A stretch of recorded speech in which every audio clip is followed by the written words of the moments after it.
नमस्कार, मैं हूं शिवांगी और आप देख रहे हैं A1 न्यूज बिहार। आज है 15 जुलाई। चलिए फटाफट जानते हैं बिहार के हर जिलों की बड़ी खबरों को।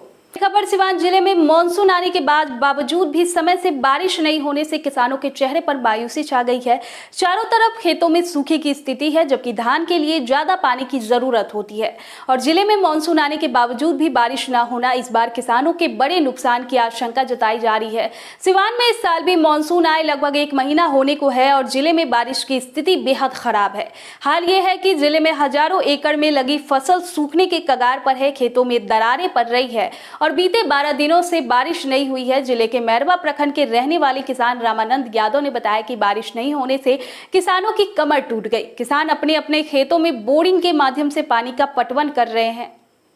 अगली खबर, बिहार में मानसून आने के बाद भी अभी तक राज्य में अच्छी बारिश नहीं हुई है। बारिश में भारी कमी की वजह से राज्य के अधिकतर जिलों में सूखे का संकट बना हुआ है। इसी बीच मौसम विज्ञान केंद्र पटना ने संख्यात्मक मॉडल के अनुसार गणना कर बताया है कि 14 जुलाई के आसपास बंगाल की खाड़ी में कम दबाव के क्षेत्र बनने का अनुमान है। इसके प्रभाव से अलग अलग हफ्ते 19 जुलाई से राज्य के अधिकतर भाग में आंशिक के मध्यम बारिश होगी। मौसम विज्ञान केंद्र की ओर से किसानों को सलाह दी गई है कि वे कृषि कार्य खास तौर पर रोपनी को इस पूर्वानुमान के अनुसार निर्धारित कर सकते हैं। सूबे में जुलाई में सामान्य से 86% तक कम बारिश से खेती किसानों पर प्रतिकूल असर डाला है।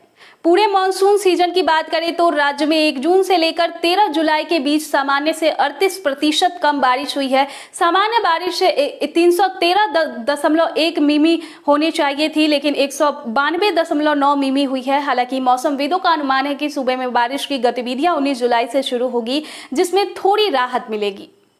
अगली खबर, सावन महीने की शुरुआत के साथ ही बिहार में कांवड़ यात्रा शुरू हो गई है। श्रावणी मेला के दौरान कांवड़िए घाटों से जल लेकर प्रमुख शिव मंदिरों में जलाभिषेक के लिए जाते हैं।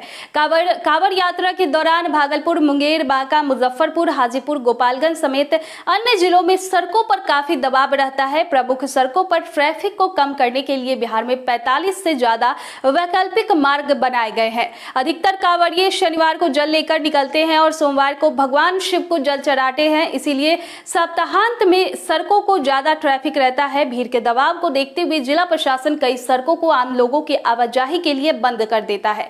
वहीं कुछ के मार्ग परिवर्तित कर दिए जाते हैं। हालांकि श्रद्धालुओं की बड़ी तादाद के कारण यह कोशिश भी बहुत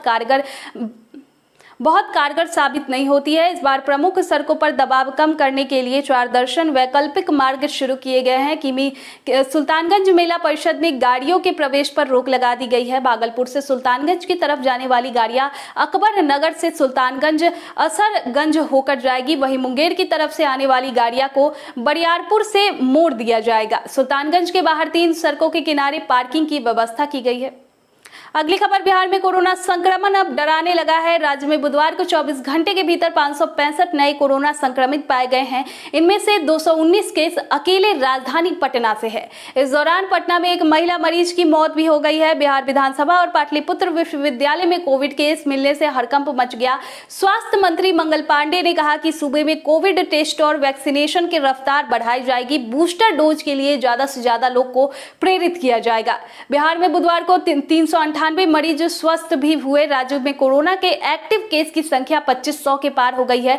पटना के अलावा 4 अन्य जिलों में 20 से ज्यादा संक्रमित मिले। बुधवार को भागलपुर में 89, बांका में 38, गया में 23 और खगड़िया में 20 कोविड पॉजिटिव पाए गए हैं। इसके अलावा जहानाबाद, मुजफ्फरपुर, नालंदा, पूर्णिया और सारण जिले में भी 10 से ज्यादा केस मिले हैं।